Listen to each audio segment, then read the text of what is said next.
Hello students, एक बार फिर आप लोग का स्वागत है न्यू कटोलिया क्लासेज में। और मैं कल कुछ इंट्रोडक्शन दिया था केमिस्ट्री का। मैं थोड़ा फिर से रिवीजन कर देते हैं। आपके सामने में बोर्ड पर लिखे हुए हैं केमिस्ट्री। यदि मैं केमिस्ट्री के बारे में जानेंगे यानी व्हाट इज केमिस्ट्री, केमिस्ट्री का मैं डेफिनेशन आपके बोर्ड पर मैं लिख चुके हैं। जैसे मैं आपको बताती हैं कि विज्ञान, केमिस्ट्री एक विज्ञान की शाखा है। केमिस्ट्री विज्ञान की शाखा है, अर्थात विज्ञान की वैसी शाखा जिसमें पदार्थों के बारे में अध्ययन किया जाता है उसे केमिस्ट्री कहती है।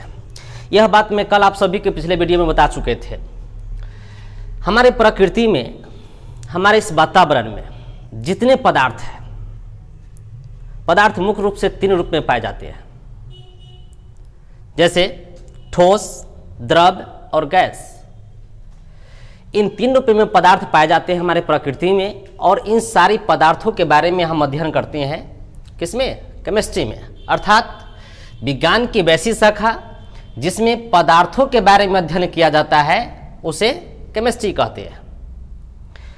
And how many branch of chemistry, यानी कि विज्ञान की शाखा। विज्ञान के कितने शाखा होते हैं? तो विज्ञान की 3 शाखा होते हैं। First physical chemistry, second organic chemistry and third inorganic chemistry, जो कि मैं आपको पिछले वीडियो में बता चुके थे। तो स्टूडेंट्स, आज मैं बारीकी तरीके से आपकी सिलेबस को मैं शुरू कर रहे हैं क्लास 12th की, और शुरू करेंगे फर्स्ट केमिस्ट्री, फिजिकल केमिस्ट्री। तो इस बात को आप स्क्रीनशॉट कर लीजिए या नोट कर सकते हैं। ये हमारे इंट्रोडक्शन की केमिस्ट्री का डेफिनेशन और केमिस्ट्री की प्रकार में आपके सामने में लिख चुके हैं। और मैं आज शुरू करेंगे फिजिकल केमिस्ट्री। फिजिकल केमिस्ट्री में हमें क्या पढ़ना है वो चीज को हम देखेंगे।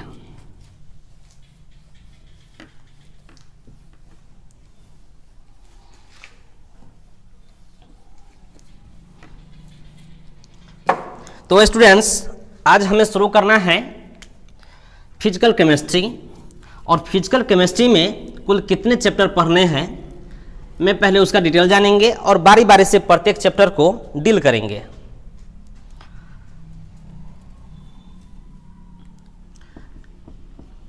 तो स्टूडेंट्स, मैं लिख रहे हैं फिजिकल केमिस्ट्री। फिजिकल केमिस्ट्री इसको हिंदी में कहते हैं भौतिक रसायन। भौतिक। तो स्टूडेंट्स, हमें पढ़ना है फिजिकल केमिस्ट्री यानी भौतिक रसायन। तो मैं ये पहले यह जानेंगे कि भौतिक रसायन होता क्या है। जैसे आपको पता है कि इस प्रकृति में मुख्य रूप से 3 प्रकार के पदार्थ पाए जाते हैं। फर्स्ट पदार्थ ठोस के रूप में है, सेकेंड द्रव के रूप में है, और थर्ड गैस के रूप में पाए जाते हैं। तो हम इस भौतिक रसायन में हम पढ़ेंगे पदार्थ की अवस्थाओं के बारे में। मैं इसका डेफिनेशन बोलना चाहेंगे। मैं सबसे पहले यह जानेंगे कि फिजिकल केमिस्ट्री होता क्या है, भौतिक रसायन क्या है। तो गाइस, मैं इसका डेफिनेशन आप लोग को मैं डील कर रहे हैं। फिजिकल केमिस्ट्री होता क्या है?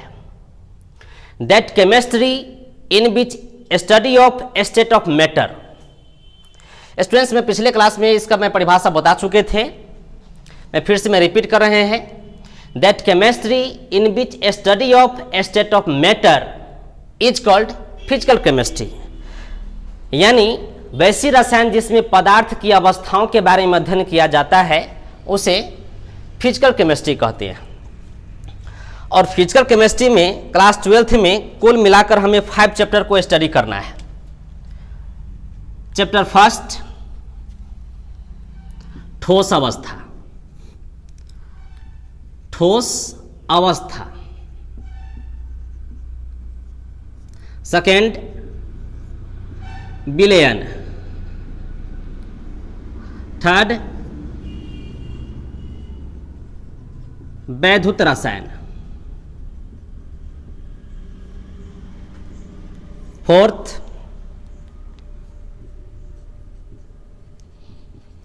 रासायनिक गतिकी।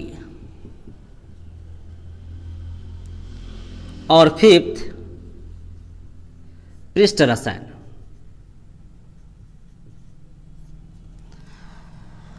तो स्टूडेंट्स, हमें इस फिजिकल केमिस्ट्री में कुल मिलाकर 5 चैप्टर पढ़नी है। चैप्टर फर्स्ट ठोस अवस्था, सेकेंड विलयन, थर्ड वैद्युत रसायन, फोर्थ रासायनिक गतिकी एंड फिफ्थ पृष्ठ रसायन। तो मैं बारी बारी से प्रत्येक चैप्टर को डील करेंगे। सभी स्टूडेंट्स समझते हुए देखेंगे। फर्स्ट है ठोस अवस्था। जैसे कि मैं पिछले क्लास में आप लोगों को बता चुके थे कि प्रकृति का कोई ठोस पदार्थ ठोस अवस्था में होता है। क्या कारण है कि वह ठोस अवस्था में होता है? जैसे कि मैं आपको बता चुके थे कि प्रकृति का जितना पदार्थ है, जितने पदार्थ है, वो सूक्ष्म कणों से बना होता है, छोटे छोटे अवयवी कणों से बना होता है। और प्रत्येक कण को हम परमाणु, अणु या आयन कहते हैं। इन प्रत्येक परमाणु, अणु या आयन के बीच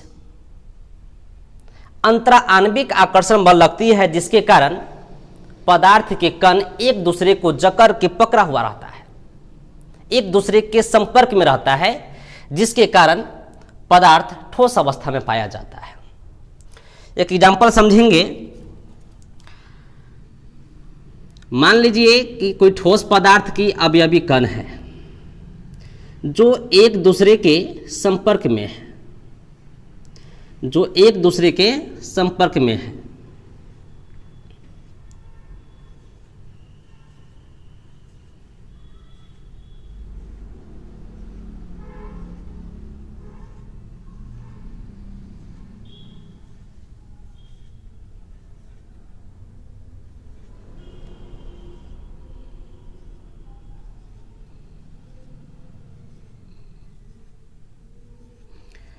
तो स्टूडेंट्स, हम देखेंगे कि यहाँ प्रत्येक एक कण एक दूसरे के संपर्क में है, यानी इन प्रत्येक कणों के बीच काफ़ी भारी मात्रा में अंतरा आणविक आकर्षण बल लगती है, जिसके कारण यह पदार्थ ठोस अवस्था में पाया जाता है।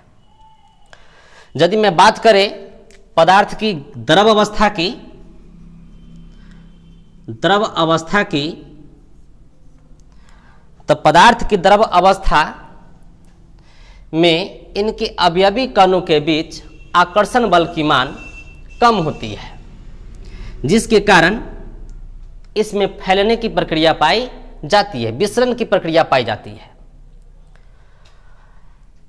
और यदि मैं बात करें पदार्थ की गैस अवस्था की, तो इनके प्रत्येक अवयवी कणों के बीच अंतरा आणविक आकर्षण बल की मान 0 होती है, जिसके कारण यह विभिन्न दिशाओं में गमन करते रहते हैं। इनके अवयवी कणों के बीच अंतरा आणविक आकर्षण बल का मान बिल्कुल 0 होता है, जिसके कारण गैस के कण वायुमंडल में फैलते रहते हैं। तो स्टूडेंट्स, आज हमें पढ़ना है ठोस के बारे में। तो देखेंगे ठोस होता क्या है। पहले मैं यह समझेंगे, ठोस, द्रव और गैस के बारे में मैं कुछ डील करेंगे। यह ठोस अवस्था है। ठोस अवस्था में किसी पदार्थ की आयतन निश्चित होते हैं।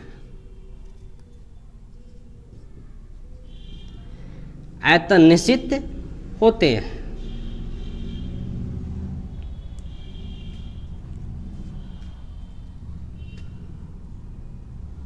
और द्रव पदार्थ का आयतन निश्चित होते हैं जबकि गैस का आयतन अनिश्चित होते हैं।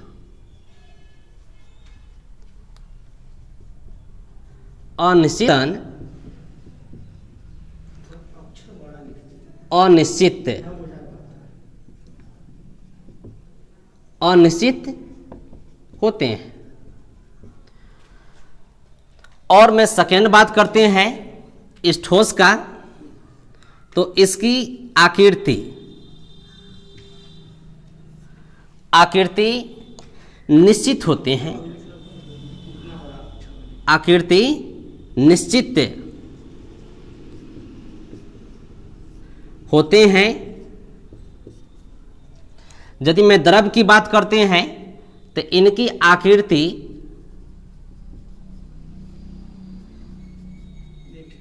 निश्चित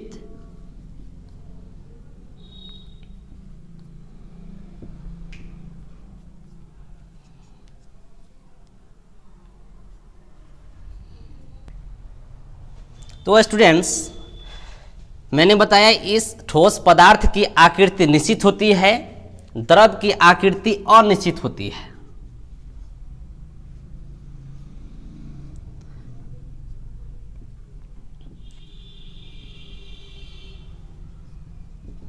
अनिश्चित होती है। और उसी प्रकार गैस के भी आकृति अनिश्चित होती है। आकृति अनिश्चित होती है। तो गाइस, मैं यहां पर ठोस अवस्था का मैं परिभाषा दिखा सकते हैं या बोल सकते हैं कि वैसा पदार्थ जिसकी आकृति और आयतन निश्चित होती है उसे ठोस पदार्थ कहते हैं। जिसकी आकृति और आयतन निश्चित होती है उसे ठोस पदार्थ कहते हैं।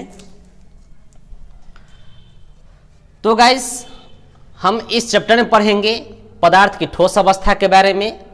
मैंने आपको बताया ठोस अवस्था क्या होती है, अर्थात ठोस से आप क्या समझते हैं। तो मैंने बताया वैसी पदार्थ जिसकी आकृति और आयतन निश्चित होते हैं, फिक्स होते हैं, उसे ठोस पदार्थ कहते हैं। और मैं बात करें तो ठोस दो प्रकार की होती है। देखेंगे स्टूडेंट्स, ठोस दो प्रकार की होती है। फर्स्ट,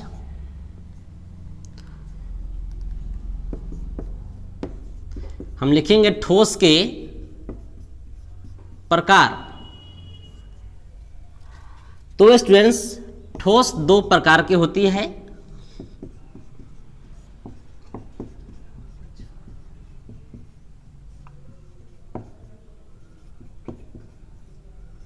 दो प्रकार की होती है। फर्स्ट, क्रिस्टलीय ठोस। सेकेंड, अक्रिस्टलीय ठोस।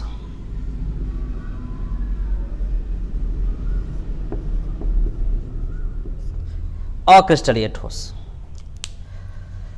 तो स्टूडेंट्स, मैं जानेंगे कि ठोस दो प्रकार के होती है।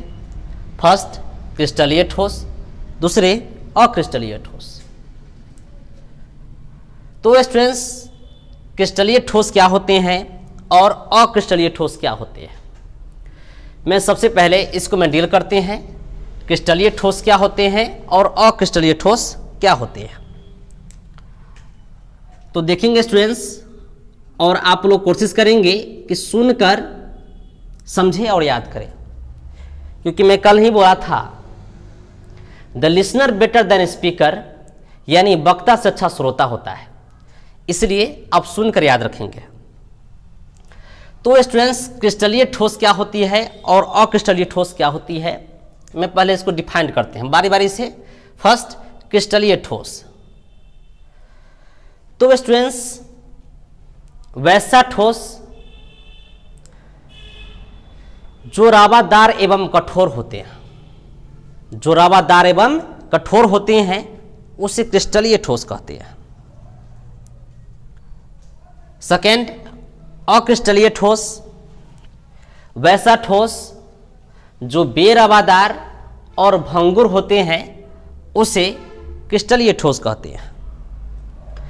यदि मैं बात करते हैं क्रिस्टलीय ठोस का, तो स्टूडेंट्स क्रिस्टलीय ठोस का एग्जाम्पल जैसे लोहा, सोना, चांदी एक्सेट्रा, ये सब क्रिस्टलीय ठोस है। सेकेंड अक्रिस्टलीय ठोस, जैसे मेरे हाथ में जो मार्कर है, ईंट, पत्थर, लकड़ी इत्यादि, ये सब अक्रिस्टलीय ठोस है। क्रिस्टलीय ठोस कठोर एवं रावादार होते हैं, जबकि अक्रिस्टलीय ठोस भंगुर एवं बेरावादार होते हैं। तो स्टूडेंट्स अब हम जानेंगे difference between crystalline solid and uncrystalline solid. मैं जानेंगे इन दोनों ठोस के में अंतर, क्रिस्टलीय ठोस एवं अक्रिस्टलीय ठोस में अंतर। तो स्टूडेंट्स मैं एक सारणी से आपको मैं समझाना चाहते हैं। यदि मैं बात करें क्रिस्टलीय ठोस, क्रिस्टलीय ठोस, सेकेंड अक्रिस्टलीय ठोस। तो स्टूडेंट्स मैंने बताया यह कठोर होता है, यह कठोर होता है, यह कठोर होता है, और इसके ऑपोजिट अक्रिस्टलीय ठोस में लिखेंगे यह भंगुर होता है।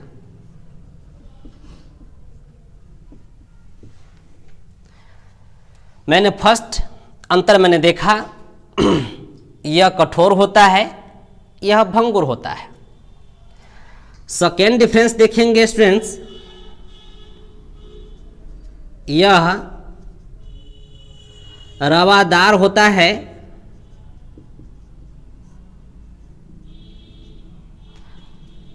इधर देखेंगे स्टूडेंट्स यह बेरवादार होते हैं।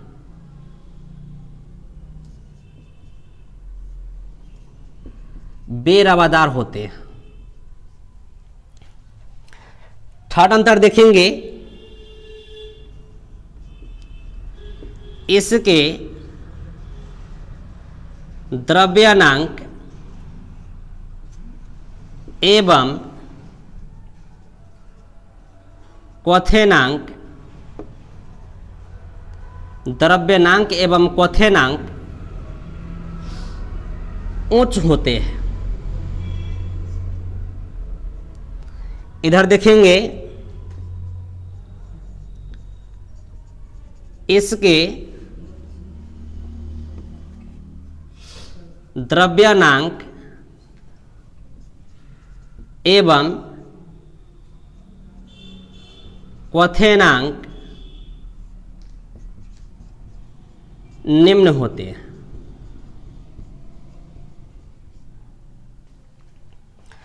तो स्टूडेंट्स मैं यहाँ डिफरेंस देखा, क्रिस्टलीय ठोस एवं अक्रिस्टलीय ठोस में अंतर। फर्स्ट अंतर, यह कठोर होता है, और इधर इसी का ऑपोजिट यह भंगुर होता है। सेकेंड, क्रिस्टलीय ठोस में यह रावादार होती है, अक्रिस्टलीय ठोस में यह बेरावादार होती है, यानी अरावादार होती है। इनके द्रव्यनांक एवं क्वथनांक उच्च होते हैं, द्रव्यनांक के मतलब होती है कि जिस ताप पर कोई ठोस पदार्थ पिघलकर द्रव अवस्था में आती है उस ताप को उस पदार्थ का द्रव्यनांक कहते हैं, और जिस ताप पर कोई ठोस पदार्थ द्रव अवस्था में आकर उबलना शुरू करता है तो उस ताप को उस पदार्थ का क्वथनांक कहते हैं। तो स्टूडेंट्स, क्रिस्टलीय ठोस के द्रव्यनांक और क्वथनांक उच्च होते हैं, हाई होते हैं, और अक्रिस्टलीय ठोस का द्रव्यनांक और क्वथनांक निम्न होते हैं। यह कम तापमान पर पिघलता एवं उबलता है। तो स्टूडेंट्स, आज मैंने स्टडी किया आपके फिजिकल केमिस्ट्री की चैप्टर फर्स्ट ठोस अवस्था के बारे में, जो कि मैं आप लोगों को डिटेल रूप से बताए हैं, और इसी प्रकार मैं फिर अगले वीडियो चैप्टर बाय चैप्टर आपके लिए लेकर आते रहेंगे। और यदि हमारे इस चैनल पर नए हैं तो प्लीज़ हमारे इस चैनल को लाइक करें, शेयर करें और कमेंट करें। फिर मिलते हैं अगले दिन अगले एपिसोड में। Thank you so much.